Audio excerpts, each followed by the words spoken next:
Ayan, ikot-ikot lang kami dito kasi nasarahan na Ikot-ikot kami. lang. Ikot.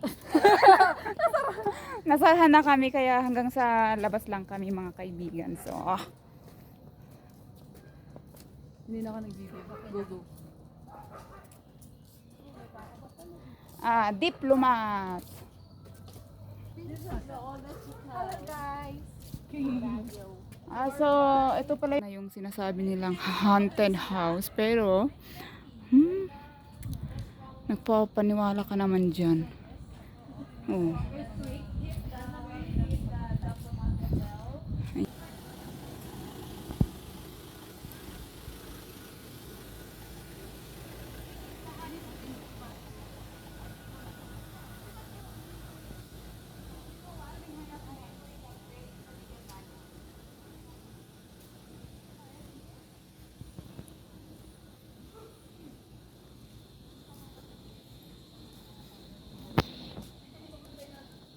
Ayan, at dahil nasarahan na nga kami, ayan, hanggang sa labas-labas lang kami.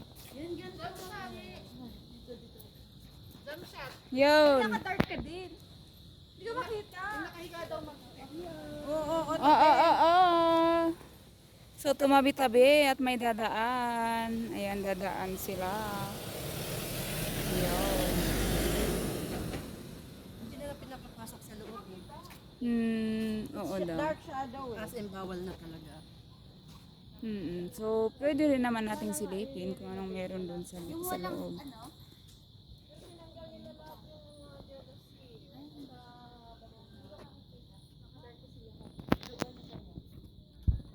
Akala ko naman, no, may ano?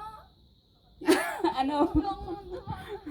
Ayan, so may mga nagugulat-gulat. Dahil na rin siguro sa history nito, kaya kunting kibot lang ay may nagugulat.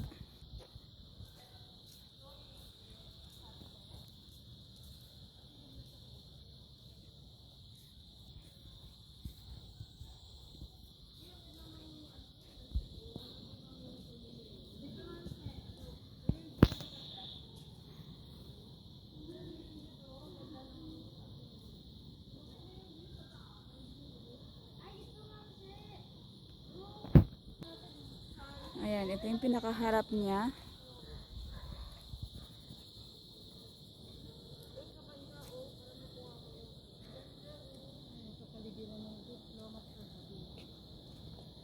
Yeah. Ayan. Ayan, harap na harap.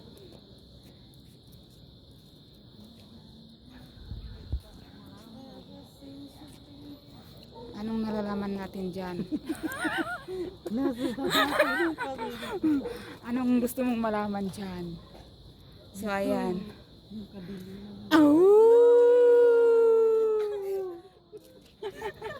Kaya panaginip.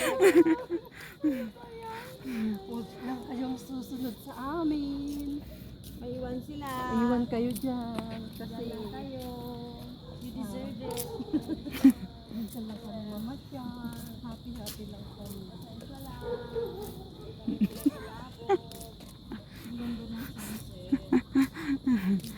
Yan tayo eh, mga kumakausap sa mga walang kinakausap eh.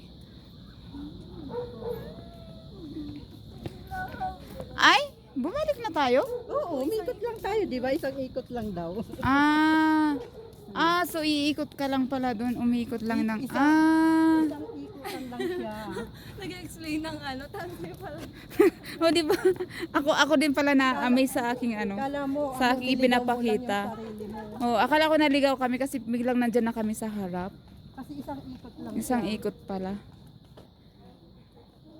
Uwian na po kami. Salamat po sa...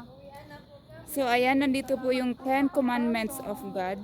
Ayan, the 10 Commandments of God. Ayan. Beautiful. Doon po. Maliwanag na maliwanag sa akin. Dito. Yan. Ayun. Yan. So ayan.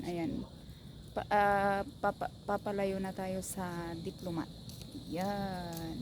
Yun. So kung gusto niyo pong makita ang loob ng kung anong meron diyan sa ano sa diyan sa loob niyan ay maaga-aga kayong pumunta para allowed kayong pumasok. Dahil sa amin ay hanggang labas lang kami. So alright.